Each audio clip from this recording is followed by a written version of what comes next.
Hello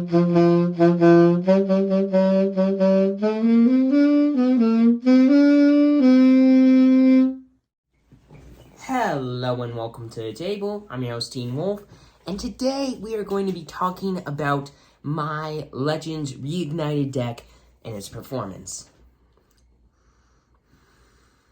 This deck is really awesome.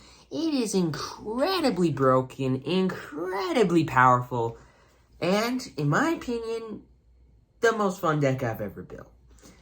Now, to be fair, this deck is expensive, to say the least, but, I mean, I'd say the deck, if you want to build it, if you want to have a fun 5-color deck to play that's just kind of crazy, not the greatest deck in the world, obviously, because it's a 5-color deck, but just a fun deck to just play with your friends and just have fun with, I'd build this deck. I'd buy it and build it. I mean, you don't have to build this exact deck, but yeah, I mean, the deck's amazing. The deck's absolutely amazing. And like I said, if you want to play it, if you want to build it and play it. It's a great deck, in my opinion. Now, since it's a 5-color deck, it's not going to be the best because of the mana base. The mana base is just always going to be clunkier than these 2-color decks, and these 3-color decks are just so incredibly popular right now in Standard. Because, I mean, it takes longer to set up the lands and the colors that you need. I mean, like you saw in that last game, I needed one more land, and I didn't get to it immediately, but I eventually did get to it. Or in the second game, if I would have gotten like more lands out there and just like the better colors to work with the cards that I had in hand, it would have helped out a lot. So obviously there's going to be those inconsistencies in the deck where you're not going to have the right colors or you're not going to have enough lands to play the right spells. That's just expect that to happen every now and then, which, because of those inconsistencies, I'd rate the deck lower than 1, 2, and 3 color decks, because it's just easier to build a mana base for those kinds of decks. Now, what do I rate this deck out of 10? I'd say 9. This deck is really powerful, and I'd say it is one of the better decks I've ever built, and easily one of the most fun decks I've ever built. I mean, the deck is insanely powerful, incredibly broken, and if you draw the right lands, this deck can win most games that you play. I mean, in my opinion, this deck can do really good against aggro decks. Well, okay, not great, but it can do better than a lot of decks out there. And I'd say this deck also does really well against, like, tempo decks or just decks that kind of take a little longer to put the pieces together. I'd say this deck kind of crushes those decks. And even some control decks, I'd say this deck can face pretty well against. But I'd say this deck has its downsides because of the mana base, but I'd say it's a really powerful deck overall. So 9 out of 10 for the deck. What's the best card in the deck? Jodah the Unifier. And what do you expect? The card is amazing. It is gorgeous. It is beautiful. It is everything. Not being creepy anymore. That card, I would say, is easily the best card in the deck. I mean, it's one of the cards that inspired me to build the deck. And I'd say that card, once you play it,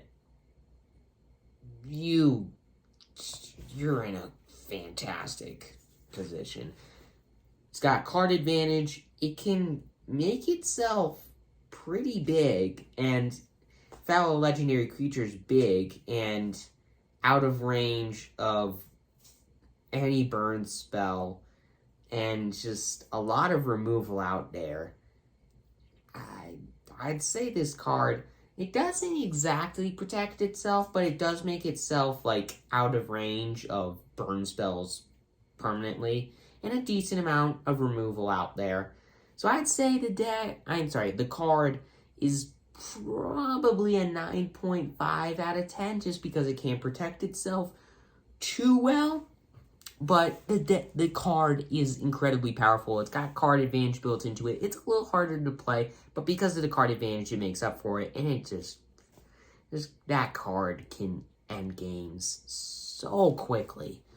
So that easily best card in the deck. And this deck, going into the modifications for the deck, I don't think there's really anything that you can change about this deck. I mean, the mana base, like I said, is a little clunky, but that is to be expected in a 5-color deck. I mean, I don't think that there's any mana base that you could build for this deck to make it better. I mean, I'm going to be honest with all of you. I spent, I think, 2 hours? Yeah, I think I spent 2 hours trying to develop a good mana base for that deck. First off, that shows how committed I am to this channel and MTG, and that I have no life. We don't talk about that. But that just goes to show that the mana base for this deck can't really get any better. I mean, you can make it better by putting in more triumphs, but the thing that sucks is there are cards in the deck that you need to play early on in the game. Early game removal spells, early counter, and then early creatures. You just need to have those untapped lands. I mean, turn 1, play a tap land. Turn 2, you need an untapped land. And if you have too many triumphs in the deck, you just can't do that. So I'd say just stick to one of each triumph in this deck. Because, I mean, you just can't really change it. Like, you can't really, like, put in more triumphs to try to make the deck, like, better as far as the mana base goes, without kind of taking away being able to play as many spells early on in the game, which I'd say that's going to affect your game more than not having that 1 black mana you need on turn 5 for that 1 spell, but you can get it the turn after kind of thing. So, it sucks, but I'd say just stick to one of each triumph in the deck. You don't want too many triumphs in the deck. You don't want too many. I mean, maybe take out certain lands, like certain pain lands, to put in more triumphs that work for colors that you need the most. But, I mean, overall, I wouldn't change the mana base. I wouldn't change the deck in general. There's not really much more that you can add. I mean, maybe some kind of, like, interaction spell that I'm just not thinking of right now. I mean, you can put in Leyline Binding if you want, but in this deck, I don't think it's great. But, I don't really think that there's any more kinds of interaction that you can put in the deck that's better than what's currently in the deck. I mean, okay. Take out Cut Down and replace it with Infernal Grasp. That's the only change I would make to the deck. And it's the same thing, costs 1 more generic, and can destroy any creature. And lose 2 life, which stinks and is not helpful in a game like that second game in the actual gameplay video, but that's not going to happen that often. And because of how much life you gain, I mean, paying 2 life doesn't really matter that much. And, okay, losing 2 life doesn't matter that much. But anyways, I'd say take out the 2 cut downs and replace them with Infernal Grasps. That's the only change I would really make to the deck. But other than that, I'd say keep the deck as it is. Don't change the mana base. The deck is really solid. And, yeah, I'd say that's it. Really good deck. If you want to play it, if you want to build it, I would definitely recommend doing it because it's a really fun deck. It's not the best deck in the world because it's a 5-color deck and it's a little harder to play. But if you want a fun deck, if you want a fun 5-color deck to play against your friends, I would build this deck. And as always, if you want to change it in any way, you can always do that if you want to make it less expensive or whatever. And with that, I'm your host, Teen Wolf. Please consider subscribing.